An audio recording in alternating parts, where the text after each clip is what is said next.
సాధారణంగా ప్రాచీన కాలానికి చెందిన కొన్ని ప్రదేశాలలో ప్రసిద్ధి చెందిన ఆలయాలు కనిపిస్తూ ఉంటాయి. అలా కాకుండా ఆలయాలతోనే ఒక ప్రదేశమంతా నిండిపోతే, అద్భుతమైన శిల్పకళతో పండిపోతే అది ఒక అందమైన జ్ఞాపకంగా మిగిలిపోతుంది. అనిర్వచనీయమైన అనుభూతిగా మారిపోతుంది. అలాంటి ఆలయాల సముదాయంగా, శిల్పకళా సమాహారంగా కనిపించే పట్టడకల్ ఈ వారం దివ్యక్షేత్రం.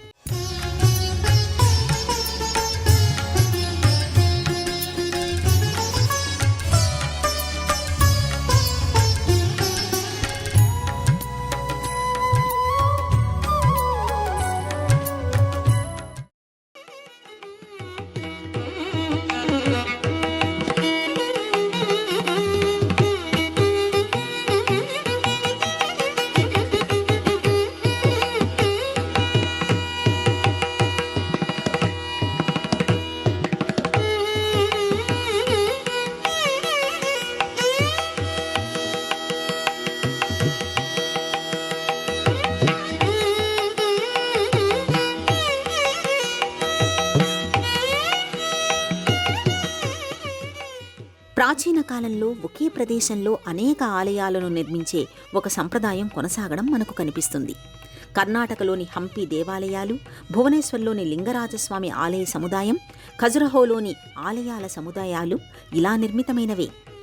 ఈ ఆలయాలు ఒకదాని తరువాత ఒకటిగా ఆయా కాలాలలో నిర్మితమవుతూ రావడం విశేషం. కర్ణాటకలోని పట్టడకల్ అలా ఆవిర్భవించినదే, అలా ఆవిష్కరించినదే.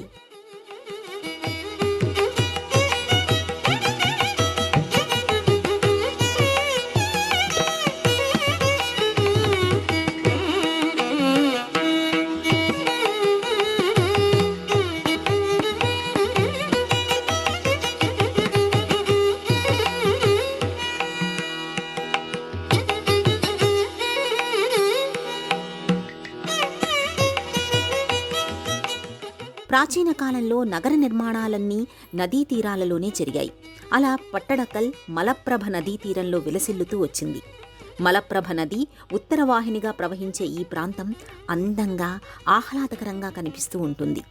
ఎటువైపు చూసినా ఎరుపు రంగు కొండలు ఆకుపచ్చ దుప్పటి కప్పుకున్నట్టుగా కనిపిస్తూ ఉంటాయి. ఎరుపు రంగు రాయిని సహజ సిద్ధంగా కలిగి ఉండడం వలన అప్పట్లోనే దీనిని ఎరుపు నగరం అని కూడా పిలుచుకునేవారట. పూర్వం రాజుల కాలంలో పట్టాభిషేక మహోత్సవం జరుపుకునే ఒక ప్రత్యేకమైన ప్రదేశంగా ఇది ఉండేదట. అందువల్లనే ఈ ప్రదేశానికి పట్టడకల్ అనే పేరు వచ్చిందని అంటారు. పట్టడకల్ అనే మాట అదే అర్థాన్ని సూచిస్తోందని చెబుతారు.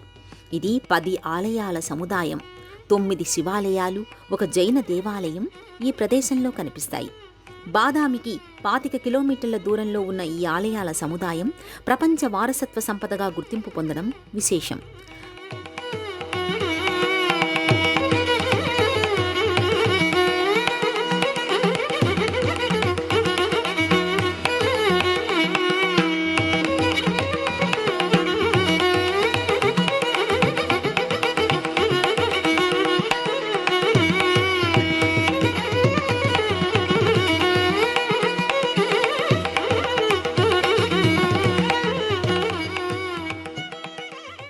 పట్టడకల్ ఆలయాలన్నీ కూడా 7-8 శతాబ్దాల మధ్యకాలంలో నిర్మితమైనట్టుగా ఇక్కడి శాసనాలను బట్టి తెలుస్తోంది.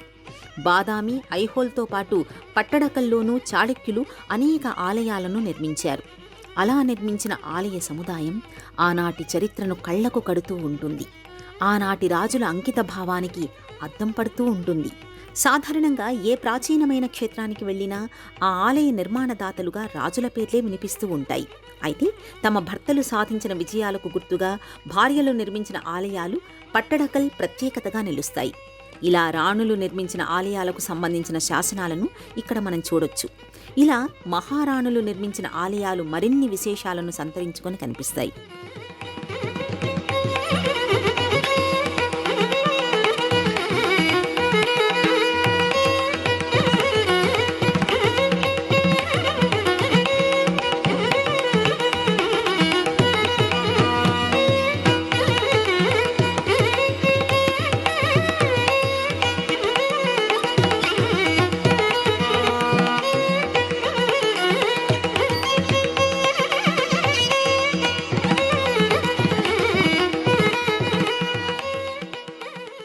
సువిశాలమైన ప్రదేశం, ఎటు చూసినా ప్రశాంతత కొలువైన పచ్చదనం, కబుర్లు చెప్పుకుంటున్నట్టుగా కనిపించే అందమైన ఆలయాలు మనసును మరో లోకంలోకి తీసుకుని వెళుతుంటాయి. విశాలమైన బండరాళ్లతో అందమైన అమరిక, నాజూకైన నగిషీలు, ఆశ్చర్యచకితుల్ని చేసే శిల్పాలతో తీర్చిదిద్దిన ప్రతి ఆలయం అద్భుతానికి పర్యాయ పదంగా కనిపిస్తూ ఉంటుంది.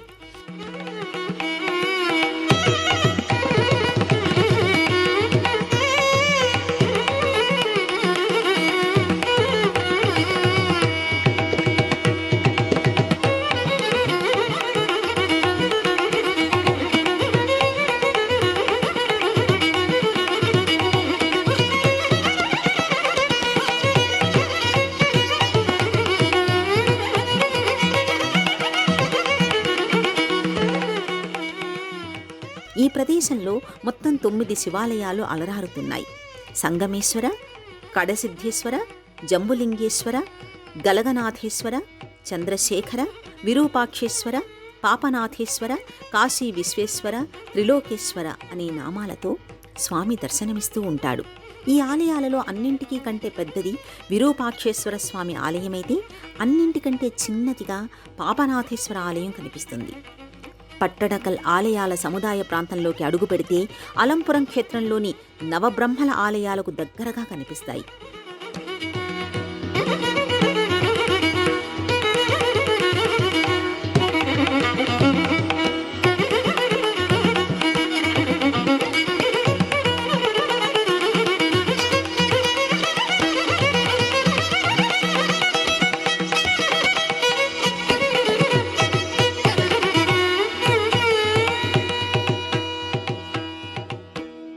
వైశాల్యపరంగా, నిర్మాణం పరంగా కూడా విరూపాక్షేశ్వర ఆలయం పెద్దది. ముఖమంటపం, మధ్యమంటపం, అంతరాలయము, గర్భాలయంగా ఈ ఆలయాన్ని నిర్మించారు. తూర్పు ద్వారంతో పాటు ఉత్తర దక్షిణ ద్వారాలను కలిగి ఉండడం విశేషం. ఆలయ ఆవరణ అంతా విశాలమైన బండరాళ్లు పరిచి ఉంటాయి. ఒకానొక దశలో చాళుక్య వైభవం బలహీనపడుతూ వచ్చింది. పల్లవరాజులు పట్టు బిగించడానికి ప్రయత్నించడం మొదలయ్యింది. ఆ సమయంలో చిన్న చిన్న రాజ్యాలను కలుపుకుంటూ, బలపరాక్రమాలను పుంజుకుంటూ విక్రమాదిత్య రంగంలోకి దిగుతాడు. పల్లవ సైన్యంలో భయాందోళనలు కలిగిస్తూ సరిహద్దులను విస్తరిస్తూ వెళతాడు. పల్లవులపై విక్రమాదిత్య మహారాజు సాధించిన విజయానికి గుర్తుగా ఆయన భార్య లోకమహాదేవి ఈ ఆలయాన్ని నిర్మించారు. ఈ ఆలయ శాశ్వత పోషణ భారాన్ని వహిస్తూ ఆమె వేయించిన శిలాశాసనం ఇక్కడ కనిపిస్తుంది. ఆలయం చుట్టూ గోడలపై అందమైన ఫ్రేమ్ని ఏర్పాటు చేస్తూ అందులో శిల్పాలను అమర్చుతూ వెళ్లారు. ఓ మాదిరి పరిమాణంలో ఈ శిల్పాలు కనిపిస్తూ ఉంటాయి. వీటిలో వివిధ భంగిమలతో కూడిన శివస్వరూపాలతో పాటు శ్రీమన్నారాయణుడు, వరాహస్వామి శిల్పాలు కూడా కనిపిస్తూ ఉంటాయి. ఇక అరుదైన విండో ఆర్ట్కి ప్రతీకగా ఈ ఆలయం కనిపిస్తుంది. ఎత్తైన వేదికపై నిర్మితమైన ఈ ఆలయం ఆనాటి నిర్మాణ శైలిని అందంగా పరిచయం చేస్తుంది. ముఖమంటపంలో నుంచి లోపలికి అడుగు పెడితే శిల్పచిత్రాలను ఆభరణాలుగా ధరించి వరుసగా నుంచున్న స్తంభాలు కనిపిస్తాయి. స్తంభాలపై వృత్తాకారంలోనూ చతురస్రాకారంలోనూ మలిచిన సూక్ష్మమైన శిల్పాలు పురాణ ఇతిహాస ఘట్టాలను కళ్ల ముందుంచుతాయి.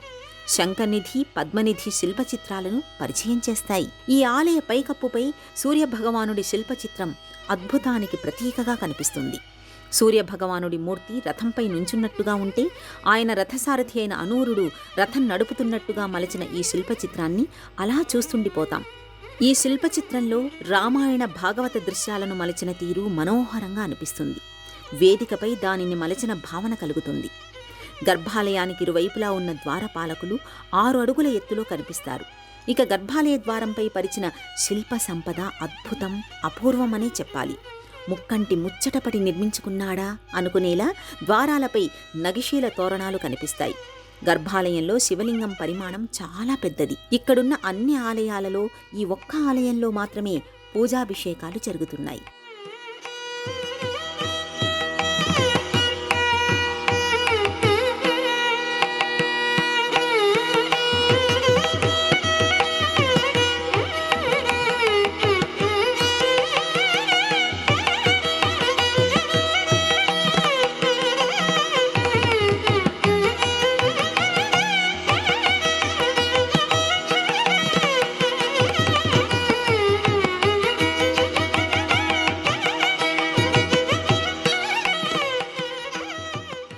విరూపాక్షేశ్వర ఆలయం గోడలపై స్తంభాలపై సీతాదేవి బంగారు జింకను అడిగే దృశ్యం, సీతాపహరణం, లక్ష్మణుడు శూర్పణఖ ముక్కు కోయడం వంటి దృశ్యాలు మలిచారు. మహాభారతానికి సంబంధించిన అర్జున కర్ణ పోరాటం, భీష్ముడి అంపశయ్య దృశ్యాలు కనిపిస్తాయి. అలాగే క్షీరసాగర మథనం, గంగావతరణ, పార్వతీ పరమేశ్వరుల కళ్యాణ ఘట్టాలు కళ్ల వాకిళ్లలో కదలాడతాయి.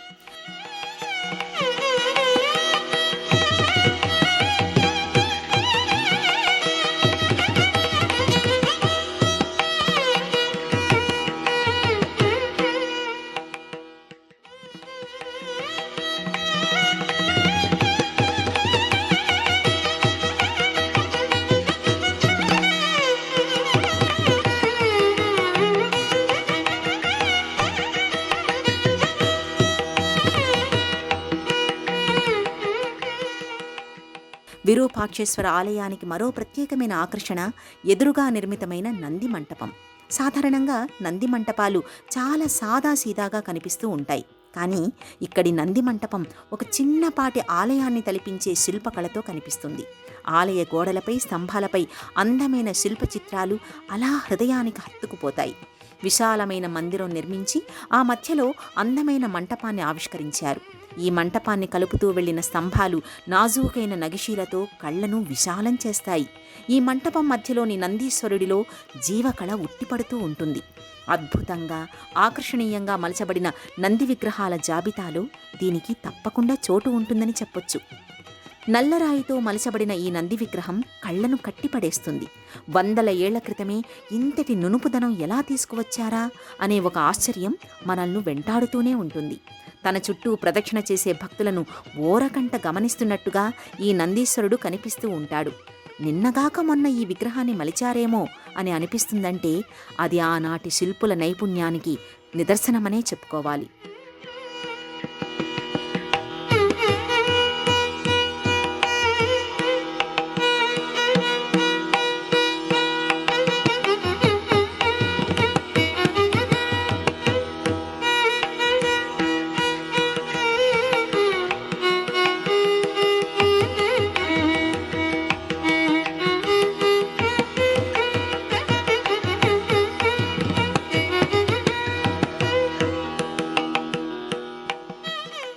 విక్రమాదిత్యుని పరాక్రమానికి, ఆయన విజయానికి గుర్తుగా లోకమహాదేవి విరూపాక్షేశ్వర ఆలయాన్ని నిర్మిస్తే త్రిలోక మహాదేవి మల్లికార్జున ఆలయాన్ని నిర్మించారు.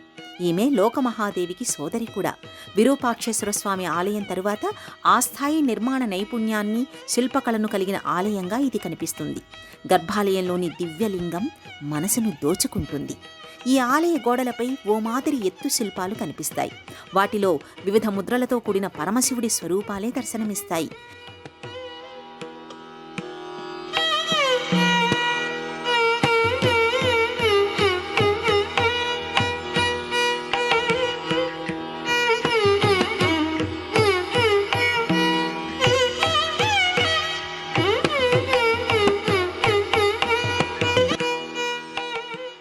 ఇక స్తంభాలపై వివిధ దేవతల శిల్ప చిత్రాలతో పాటు పంచతంత్ర కథలకు సంబంధించిన దృశ్యాలను మలచడం విశేషంగా అనిపిస్తుంది. విశాలమైన బండరాళ్లపై విమాన గోపుర నమూనాలను మలచిన తీరు ప్రశంసనీయమనే చెప్పాలి.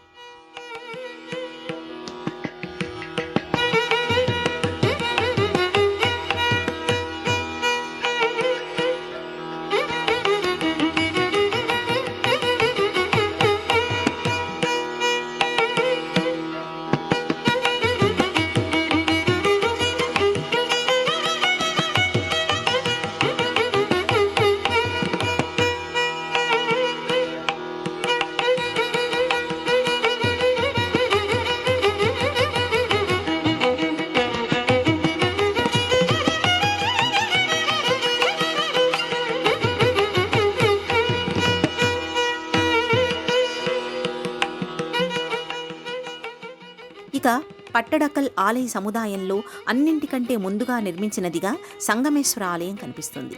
ఈ ఆలయ సముదాయంలో అన్నిటికంటే ఇదే ప్రాచీనమైనదిగా ఇక్కడి శాసనాల వలన తెలుస్తోంది.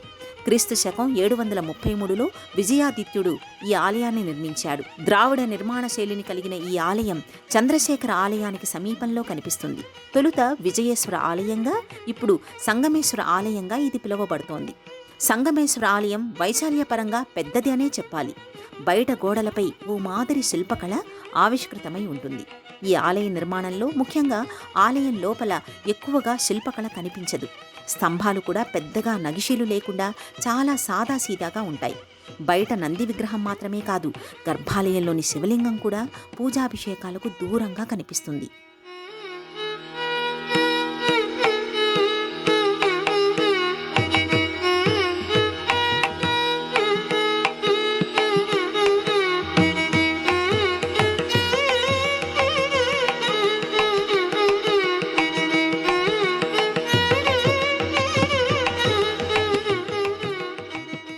ఈ ఆలయ ప్రాంగణంలో ఒకప్పుడు ఉగ్ర నారసింహుడు, నటరాజస్వామి, దుర్గాదేవి, వినాయకమూర్తులు ఉండేవట. కానీ ఇప్పుడు మనకు దుర్గా గణపతి మూర్తులు కనిపించవు. ఈ ఆలయాన్ని పరిశీలనగా చూస్తే ఇది అసంపూర్తిగా నిలిచిపోయిందనే విషయం అర్థమవుతుంది. విజయాదిత్యుని అనారోగ్యమే అందుకు కారణమని అంటారు.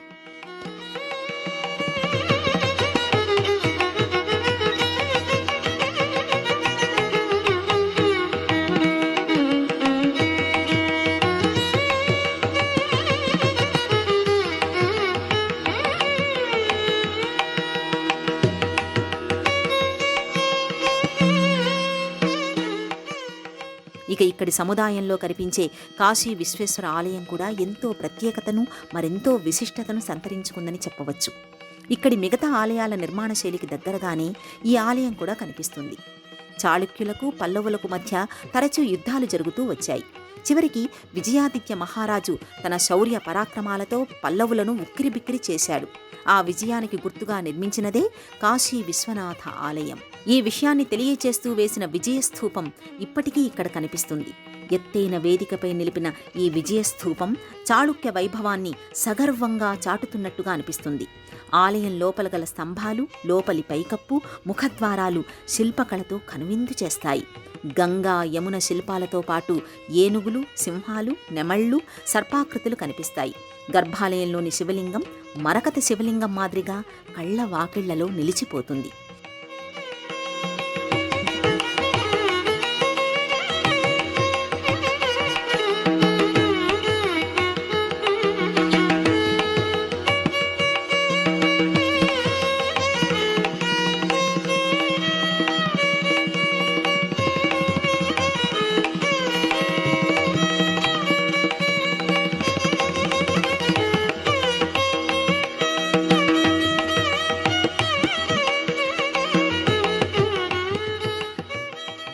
ఇక ఇదే ప్రాంగణంలోని గలగనాథ ఆలయం నిర్మాణశైలి పరంగా తన ప్రత్యేకతను చాటుతూ ఉంటుంది.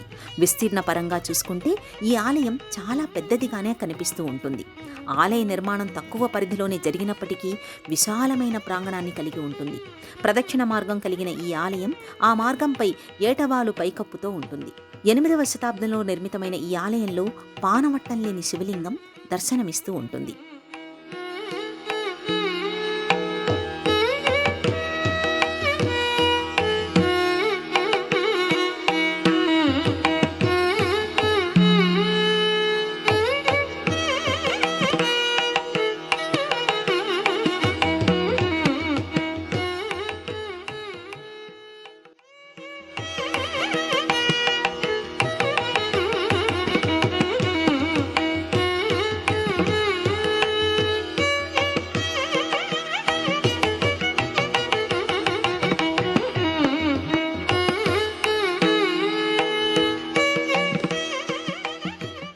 ఇక జంబులింగేశ్వర, కడసిద్ధేశ్వర, చంద్రశేఖర, పాపనాథేశ్వర ఆలయాలు చిన్నవిగా కనిపిస్తాయి. ఈ సముదాయానికి కాస్త దూరంగా పాపనాథేశ్వర ఆలయం ఉంటుంది. ప్రతి ఆలయం ముందు నందీశ్వరుడి శిల్పాలు, గర్భాలయంలో శివలింగాలు దర్శనమిస్తూ ఉంటాయి. అయితే ఇవి శిథిలావస్థలో కనిపిస్తూ గత చరిత్రను గురించి మనకు చెప్పడానికి తరతరాలుగా నిరీక్షిస్తున్నట్టుగా అనిపిస్తాయి. ఈ 9 శివాలయాల సముదాయంలోనే జైన నారాయణ మందిరం కూడా కనిపిస్తూ తన విశేషాలను, ప్రత్యేకతలను మనతో పంచుకుంటూ ఉంటుంది.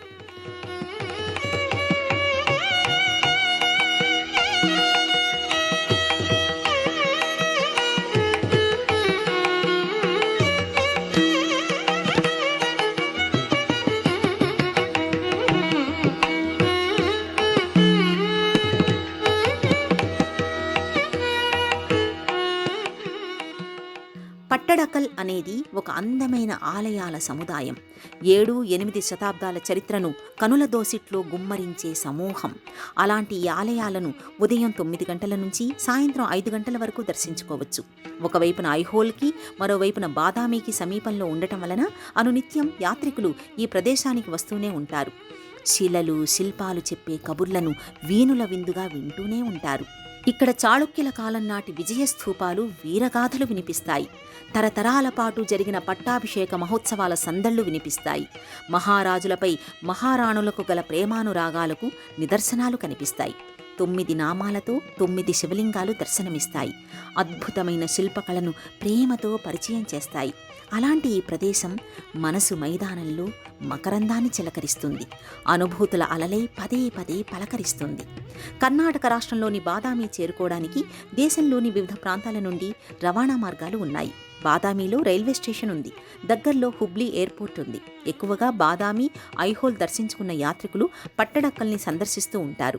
అందువలన ఈ ప్రాంతాల నుంచి పట్టడకల్కి బస్సు సౌకర్యం ఎక్కువగా ఉంటుంది. బాదామి నుండి 20 కిలోమీటర్ల దూరంలో ఉన్న పట్టడకల్కి స్థానిక వాహనాల్లో కూడా సులువుగా చేరుకొని ఈ దివ్యక్షేత్రాన్ని కనులారా దర్శించుకోవచ్చు.